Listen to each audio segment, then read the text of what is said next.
puisque simplement, il est apparu à la suite, je précise bien, d'une campagne électorale pour des législatives anticipées,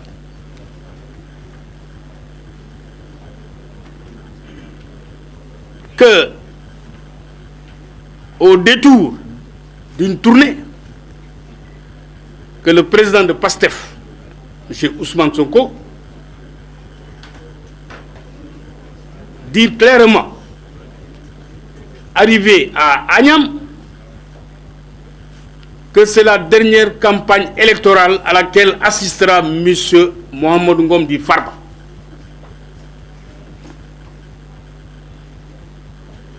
Et cela s'est concrétisé ou s'est matérialisé par le fait que, un mois après, la CENTIF a été actionnée. La CENTIF a déposé un rapport, un mois après les élections.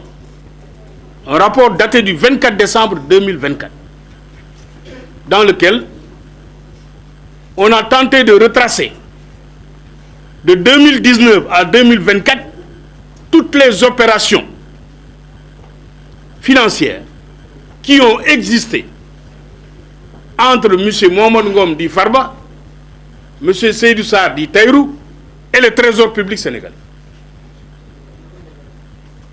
Et sur la base de ce rapport de la CENTIF, un rapport unilatéral, je précise bien, un rapport non contradictoire, je précise bien, un rapport fait entre quatre murs, et qu'on veuille, dans ces conditions-là, on a convoqué M. Farba Ngom, on a levé son immunité parlementaire, et on a fait un réquisitoire où on a saisi le juge d'instruction. Un réquisitoire dans lequel on vise nommément des infractions liées à l'association de malfaiteurs, de blanchiment de capitaux, d'escroquerie sur des deniers publics, entre autres infractions.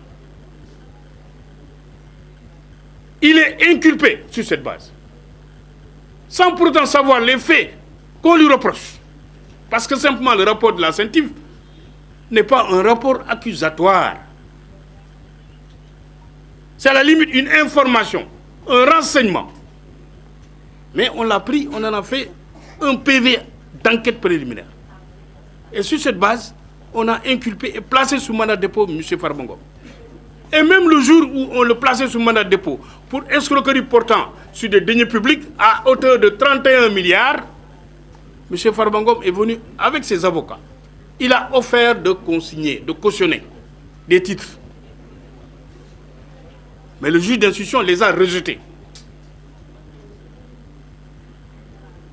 Sous prétexte que les cautions devaient être inscrites avant même d'être proposition. Donc ce qui était une aberration sur le plan juridique. Et ça a été rejeté. M. Farba Ngom a été inculpé le 27 février et placé sous mandat de dépôt. Le 27 février, placé sous mandat de dépôt. Nous sommes revenus à la charge par une autre requête pour offrir à nouveau des titres en cautionnement. Le juge et le parquet financier les rejettent, mais en dessous, qu'est-ce qu'on fait? En dessous, on prend 10 titres fonciers au nom de Farba, on procède à la saisie de ces titres-là. C'est-à-dire Farba offre en cautionnement des titres fonciers, on nous dit non, non, non, vos titres-là ne sont pas valables. Mais en dessous, on prend une ordonnance. On prend une ordonnance pour autoriser l'inscription de mesures conservatoires sur les 10 titres. Alors qu'on a dit qu'on rejette les titres qui ne sont pas valables. Et pourtant, on s'empresse de prendre une ordonnance pour l'inscrire. Et c'est ce que nous avons dénoncé. Parce que simplement, l'ordonnance qui avait été prise nous a été notifiée trois semaines après. C'est-à-dire, on prend l'ordonnance en douce et de manière clandestine. On procède aux formalités d'inscription et on notifie après aux avocats. Nous avons évidemment relevé appel de cette décision qui sera évoqué demain devant la chambre d'accusation. Parce que nous estimons que les droits de Farba ont été manifestement violés. Et ça a été le cas. Et donc, dans ces conditions-là, qu'est-ce qu'on fait en plus? C'est-à-dire, on veut prendre toute une famille, jeter toute une famille en prison. C'est ça. Humilier une famille, humilier une communauté. Parce qu'il ne reste plus qu'à prendre la commune de Agnam, en faire une prison à ciel ouvert. C'est-à-dire, comme la grande muraille de Chine, on prend Agnam, on y construit un mur et on met une seule porte de sortie et d'entrée. Parce que simplement, si on doit poursuivre ou suivre le parquet financier dans son réquisitoire, il a dit que tous les proches de Farba doivent se retrouver en prison. Et vous avez vu actuellement, qui est en prison actuellement, en plus de Farba? Vous avez Demba Ngom, qui lui n'est même pas visé dans le rapport de la CENTIF. Il n'est même pas visé dans le réquisitoire. Qui était venu, qui est à l'extérieur, qui mène ses activités à l'extérieur, visite à son frère. Mais on le prend, on le jette en prison. Et comble d'ironie, on le jette avec son tailleur qui a des problèmes de fin du mois. Donc toutes ces personnes-là se retrouvent en prison parce que c'est des proches de Farba. Et actuellement, qui sont sur la sellette, actuellement c'est Biran et Ismaïla. Donc d'autres frères de Farba. Farba a dit, mais il reste plus qu'à prendre ma propre mère et de la jeter en prison. Évidemment, prenez ma mère et jetez-la en prison pendant qu'on y est. Mais il faudrait que ça cesse, qu'on respecte les textes, qu'on respecte les droits de la défense. Mais dans cette affaire, on a l'impression que, en réalité, on n'en fait qu'à sa tête. Parce que le plus grave, c'est qu'avant même qu'on procède à l'inculpation de Farba, on avait déjà saisi tous ses biens. On a bloqué tous ses comptes. Avant même qu'il soit entendu et inculpé. Donc on avait déjà pris des mesures. On avait déjà pris des ordonnances. Ce qui est illégal. Ce qui est une violation manifeste de la loi. C'est-à-dire qu'on piétine la loi pour atteindre une personne. Mais il faudrait arrêter cette dérive judiciaire. Il faudrait arrêter cette violation manifeste des textes de loi qui régissent les droits de la défense. Parce que vous ne pouvez pas prendre des mesures sur les biens d'une personne que vous n'avez même pas encore entendu ou inculpé. Mais c'est ce que fait le juge d'instruction dans le dossier de Farba. Et c'est grave, c'est un scandale. C'est un scandale qu'il faut décrier. C'est un scandale qu'il faut, haut et fort, urbi et orbi, fustiger.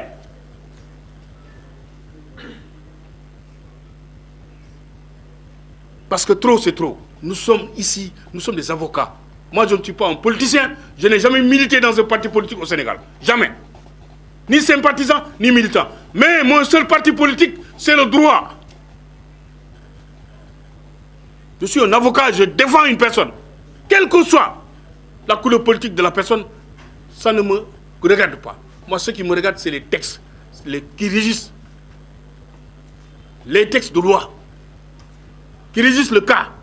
C'est sur cette base que je défends la personne. Et j'estime que dans cette affaire, on est en train de bafouer les droits de Farba. On ne veut humilier toute une famille. Et il faudrait que ça s'arrête. On voulait la tête de Farba, mais on l'a eu. On l'a jeté en prison. Mais bon sang, qu'on arrête quand même le processus de destruction ou de démolition d'une famille. Mais le rouleau compresseur est en train de partir. On prend le frère qui vient de l'extérieur pour rendre visite à son grand frère, alors que ce frère n'est même pas concerné, ni cité dans le rapport de la CENTIF, ni dans le réquisitoire. On le prend, on le jette en prison.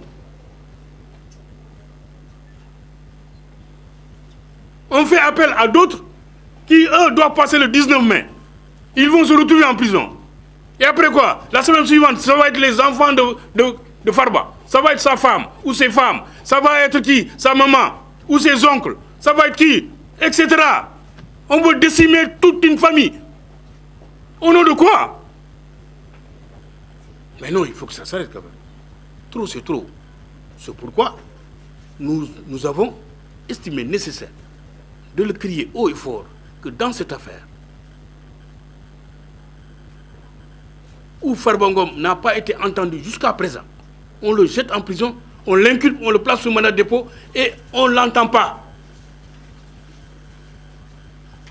Parce qu'on sait que dans ce dossier-là, sans pour autant aller pour violer quel que soit, parce qu'il n'y a même pas d'acte d'instruction d'ailleurs. Il n'y a aucun acte, parce qu'il n'y a qu'un acte d'inculpation.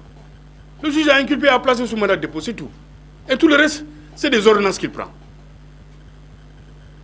Mais on n'a pas entendu Farba. Pourquoi on ne s'empresse pas d'entendre Farba au fond sur les faits qui lui sont reprochés? Pourquoi on ne s'empresse pas d'entendre Tahirou Sarr sur les faits qu'on lui reproche? Mais rien du tout. C'est-à-dire on les prend, on les jette en prison et on leur dit bon, vous pouvez attendre. Mais nous estimons que le cas Farba pourrait demain se retrouver même à la cour commune de la CEDEAO. Parce que simplement, les droits de la défense sont manifestement violés à longueur de journée pour ce qui concerne le cas de Farba. Donc c'est pourquoi nous avons estimé nécessaire de tirer la sonnette d'alarme en ce qui le concerne. Donc c'est les quelques mots que je voulais placer. Et je laisse maintenant la parole à mon confrère Abdou Dialy Kane. Voilà.